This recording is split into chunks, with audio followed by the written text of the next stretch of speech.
Вот моя земля. Деревня находится в 3 километрах отсюда, если взять короткую дорогу. И по трассе это будет 5 километров через лес. Здесь недалеко есть деревенское кладбище. И местные не брали именно это поле просто потому, что они боялись. Конечно же, меня немножко беспокоило, и я мысленно выстраивала здесь такую энергетическую защиту, представляла себе белые фигуры своих предков, и мне становилось гораздо спокойнее. Прекрасное место, очень нравится. Я специально выбрала жить именно у реки, потому что мой отец, он родом из Чурапчитского района, а там нету реки, и там озера, и всегда там есть проблемы с водой. Так я и живу. Нынче 3-я зима. Сейчас покажу, как я топлю печь. Вот с прошлой ночи угли остались свеженькие. За всю зиму я спичками не пользуюсь. Просто подбрасываю дрова туда сейчас. Вот 2 раза в день топлю. И мне хватает. Вот закинула. Все. Процесс затопки закончен. Можно вот так немножечко открыть. Так, сейчас с вами попьем чай.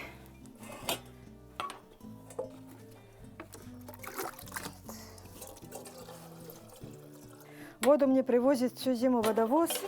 Тут рядом есть ферма, и он прямо с деревни приезжает. И как раз мимо меня проезжает. Я его периодически ловлю.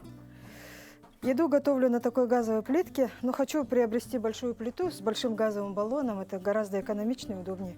Это хомячки, хомячочки. Ну, им уже года 3-й год, поэтому они у меня старенькие уже.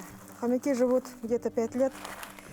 Вообще, я очень люблю животных, и без животных я себя не представляю. У меня в планах здесь якутские коровы, якутские лошади. У меня 2 собаки, 2 кошки, 2 хомяка. Каждой твари по паре, да. И сейчас начнем завтракать.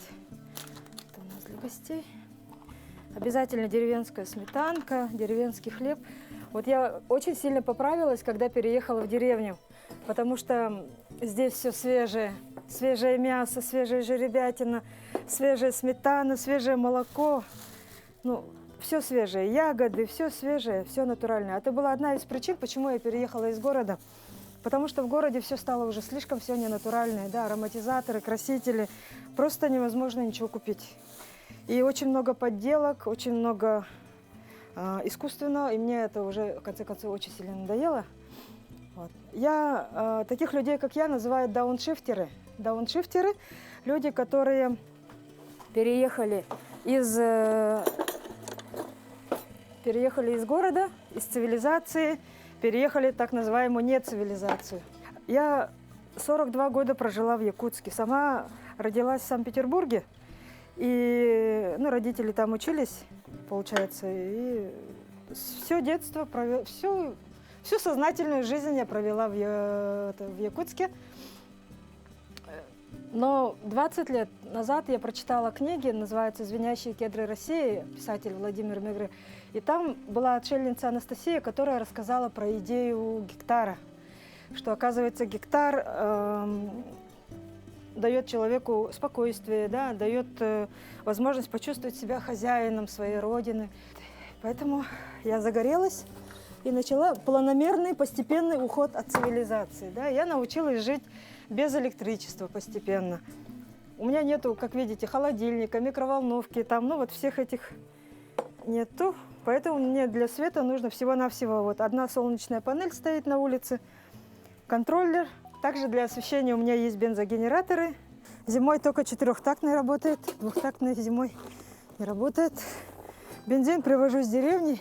Хорошо, в нашей деревне есть бензоколонка. В некоторых деревнях, оказывается, нет.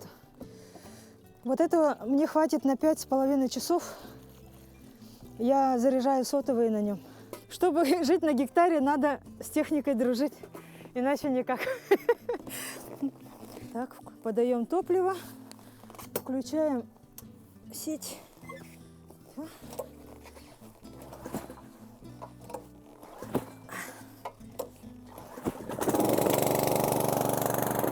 Это была моя детская еще мечта, детскую мечту. В 12 лет я уже знала, что хочу переехать в деревню. Да? В 27 пыталась переехать, но это не получилось. И в 42 переехала. Почти там 20 лет, да, к мечте шла. И встретила вот эти книги, они мне очень помогли определиться именно с местом жительства, потому что, оказывается, город как среда мне не нравится, деревня как таковая мне тоже не очень подходит, и гектар оказался идеальным вариантом. Я тут могу себе дауншифтить, быть абсолютно свободным человеком. Мне очень нравится, что здесь совсем нет домов, красивые виды, закаты, рассветы, шикарно. При этом прекрасная сотовая связь, YouTube, интернет, МТС, 4G. И благодаря этому я от цивилизации совершенно не оторвана. Наоборот, моя работа связана с людьми, я помогаю людям, работаю как коуч, как психолог. Ко мне пишут со всей России. Моя работа, вот, ручка, список моих клиентов, расписание, тетрадь.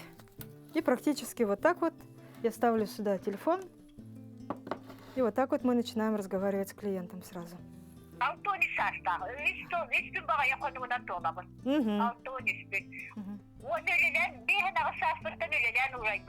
Ага.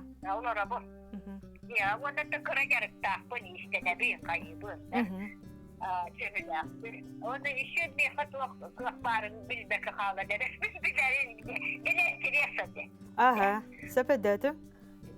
Хорошо, мен готовы риемеха.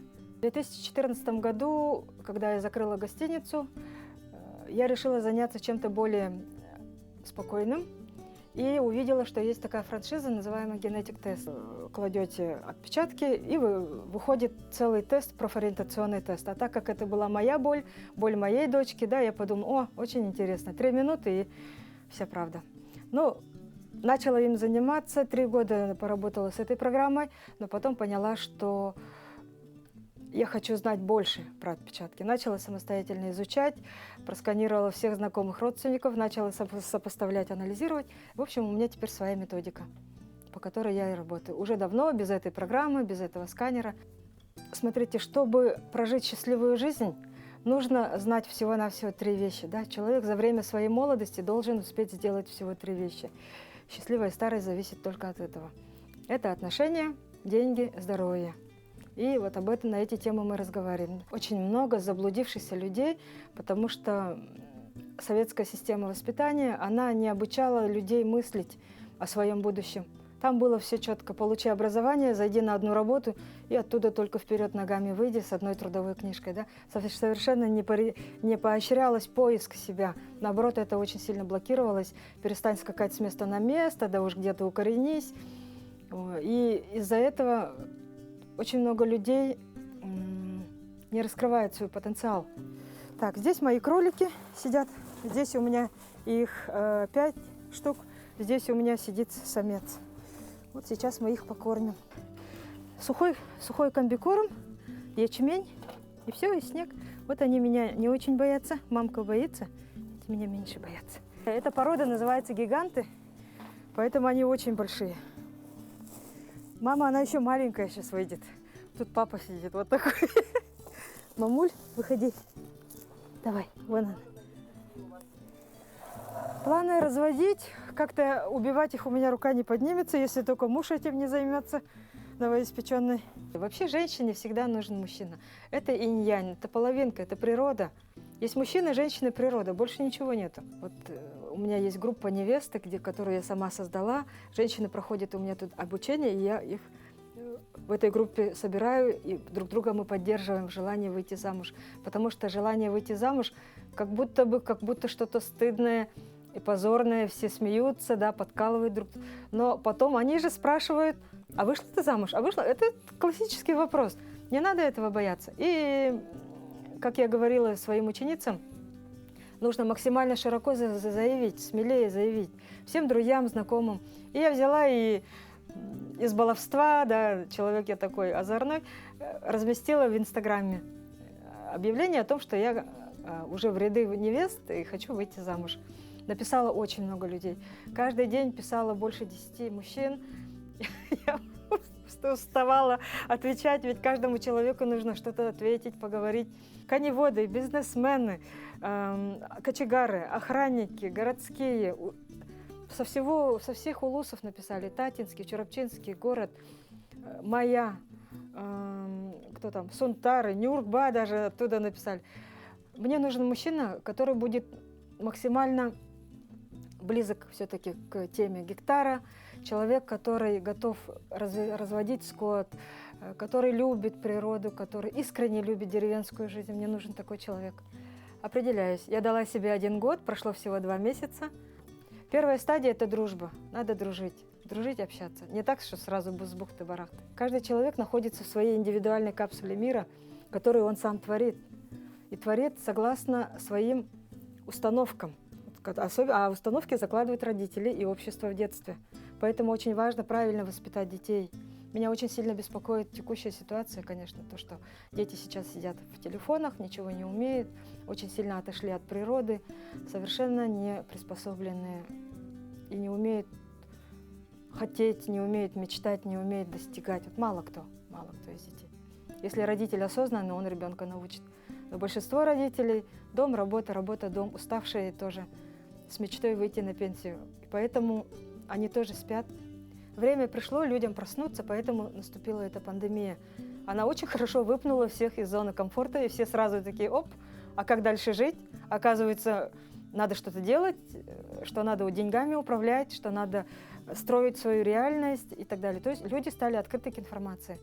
Я рекомендую людям не паниковать, да, изучать построение своей реальности. Это звучит как что-то такое эзотерическое, да? Но смотрите, научиться мечтать, знать, как вы хотите жить, иметь планы на будущее. У человека есть всего 2 состояния, положительное и отрицательное. Есть посерединке, да, еще умиротворенное, мира творит. И когда человек в положительном состоянии, его даже баланс организма, pH, меняется в сторону щелочного, кислотно-щелочной баланс. Когда человек в стрессе, у него закисляется организм.